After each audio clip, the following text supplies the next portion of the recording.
કે ડેન્જર છે?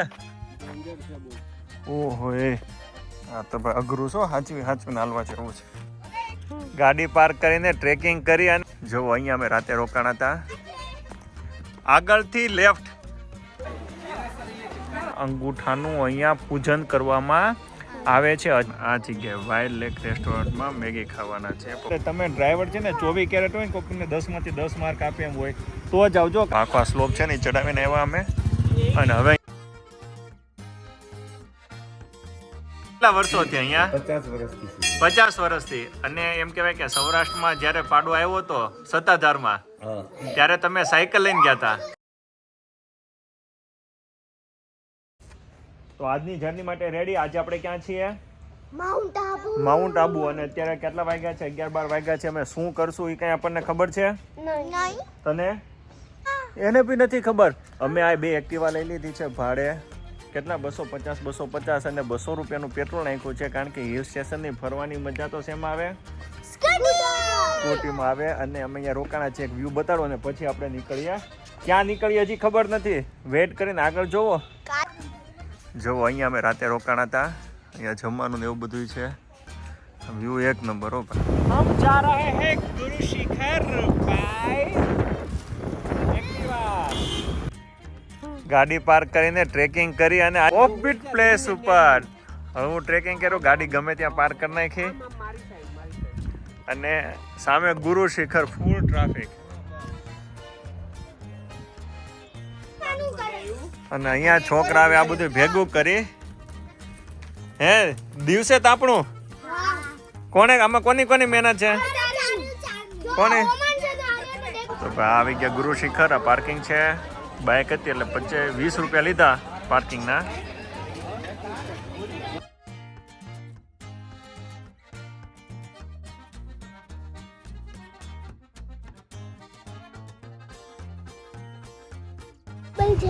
દત્તાત્રેય ભગવાનને ત્યાં વિડીયો ન ઉતાર્યો પણ હવે અમે કોફી નહીં પણ મેગી ખાવા જઈએ છીએ. આવી ઠંડીમાં મેગી મજા આવે. તો ક્યાં જઈએ છીએ બતાડો ચાલો.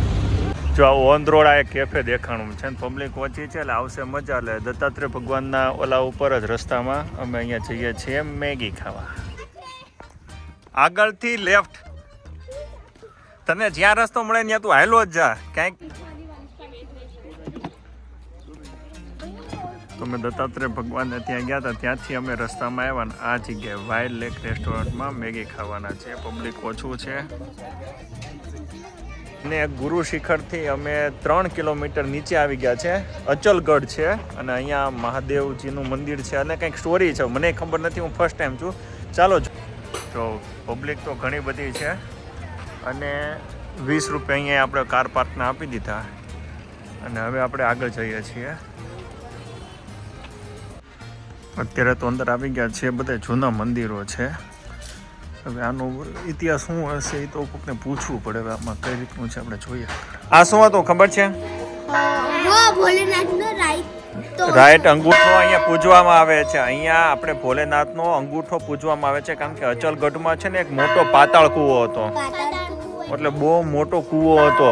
આ ચટ્ટાન ઉપર છે ને, અહીંયા ચટ્ટાન ઉપર છે ને બહુ મોટો કૂવો હતો. એ કૂવાની અંદર લોકો પડી જતા, જીવજંતુ પૂરી જતા. એટલે એ કૂવો જેટલો મોટો એટલે એ કૂવાને બંધ કરવું જરૂરી હતો. એટલે એ બંધ કરવા માટે મહાદેવજીએ એ કૂવાને આખો જમીનમાં નાખી દીધો અને પછી એમાં જે પાણી હોય બધું બહાર ન આવી જાય એટલે મહાદેવે એની કૂવાની ઉપર એનો અંગૂઠો મૂકી દીધો. અને ત્યારથી મહાદેવજીના અંગૂઠાનું અહીંયા પૂજન કરવામાં આવે છે. અચલગઢ આબુની અંદર છે.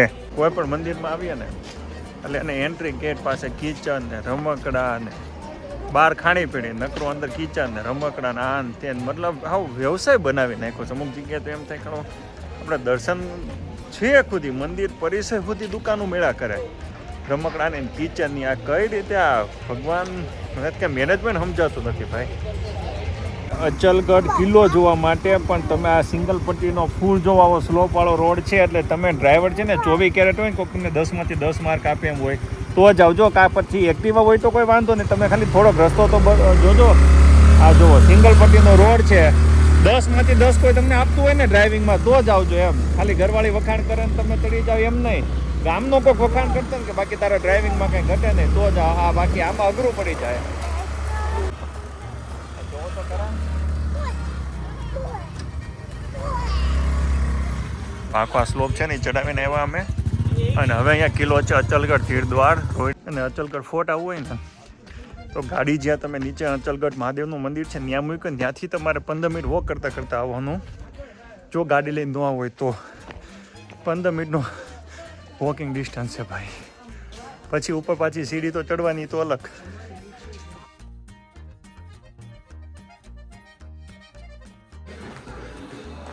અહીંયા જૈનનું ટેમ્પલ છે અને આપણે જ ઉપર જઈએ છીએ. ઉપર આવ્યા પછી ચાલવાનું બહુ છે. 20 મિનિટથી ચાલે છે, હજી 10 મિનિટ છે એટલે ટાઈમનો હિસાબ કરી લેજો. પણ પુષ્પા ને ઝુકેગા. ફાઇનલી આવી ગયા.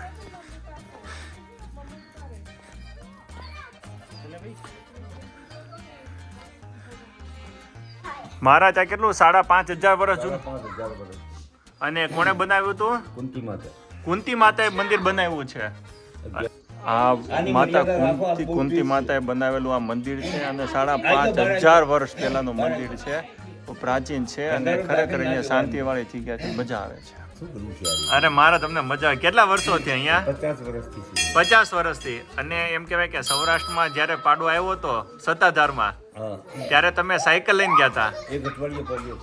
એક અઠવાડિયે તમે સાયકલ લઈને પહોંચ્યા હતા. અને આ બધું જે બનાવ્યું છે બધું તમે બનાવ્યું માતાજીની કૃપાથી? અચ્છા. અને આપણે છોકરાઓને બધાય? એક છોકરો લંડનમાં છે, એક બોમ્બે છે. અચ્છા, એક લંડનમાં ને એક બોમ્બે. 15 વીઘા મારી જમીન છે. 15 વીઘા. ઓ બાપરે વાહ. આ ખાલી સેવા માટે એમ ને? મારે પૈસા આપી શકો બેઠો. અચ્છા, માતાજીની સેવા કરવા. તમે જો તો ખરા યાર, આ પહાડોના જંગલોની વચ્ચે મહારાજ 50 વર્ષ થયા. આટલા સાધન સંપન્ન છે પણ બધું મૂકીને માતાજીની સેવામાં લાગી ગયા. અને જે કાંઈ આવી પાછા પશુ પક્ષીઓને દાન કરી દેવાનું. આમ જોવા જઈએ તો ભારત દેશ વિભૂતિઓથી ભરેલો છે. અને આવી જીવન ગાથા જોઈએ ને તો આપણને યાર નવાઈ લાગે કે એક જીવન આખું આમ સમર્પિત કરી દેવું. એક આવા જંગલની ઉપર એક મંદિરમાં શ્રદ્ધા બહુ મોટી વસ્તુ છે ભાઈ. આમાં કોઈ ગણિત કે કોઈ સાયન્સ કામે ન લાગે. એટલે મને તો દર્શન કરવાનો એટલો આનંદ થયો, મહારાજને મળવાનો આનંદ થયો. હવે અમે અહીંયા આગળ એણે કીધું તો એક ગુફા છે. એ ગુફા કોની ચીજ હું ભૂલી ગયો, પણ એ ગુફા હું તમને બતાવી દઉં. આબુ આવો ને, બીજું બધું તો ઠીક છે. અહીંયા આવજો, પબ્લિક એ ઓછી હશે અને આવશે મજા. હિલ વ્યૂ મળશે ને બહુ મજા આવશે. આ મંદિરથી અમે જસ્ટ વોકિંગ, આ મતલબ આ રોડેથી આવ્યા ને આ બધા અહીંયા જો અહીંયા ડુંગરા બનાવવા મળ્યા. આ અમારે એવી કહેવત છે કે અહીંયા તમે જેટલા માળ પથ્થર મૂકો ને એટલા માળનું તમારું ઘર બને. આમ જોવા જાય તો અમારું ખોડિયા માના મંદિરે તમે જોવો ઢગલા થાય. આજની તારીખ એ બધાને એમને એમ જ છે. ભાઈ કર્મો મહેનત કરવી પડે તો માતાજી ફળે. કે ડેન્જર છે? હે શું વાત છે? એલા એને પાછું પકડવો પડે. આ ગુફા કોની છે મારે પાછું મહારાજ પાસે જવું જોશે પૂછવા. પણ કોઈ મહાન હસ્તીની હશે તો જ લોકો અહીંયા આવતા હોય ને. ઓહો ભાઈ ક્યાંથી આવવાનું છે? હે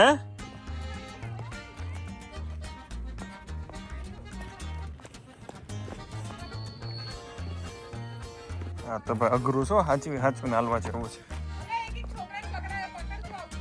અરે ઈ હજી ઓલા મકાન બનાવે છે. અને અહીંથી આ હિલ વ્યૂ તો જોવો ભાઈ.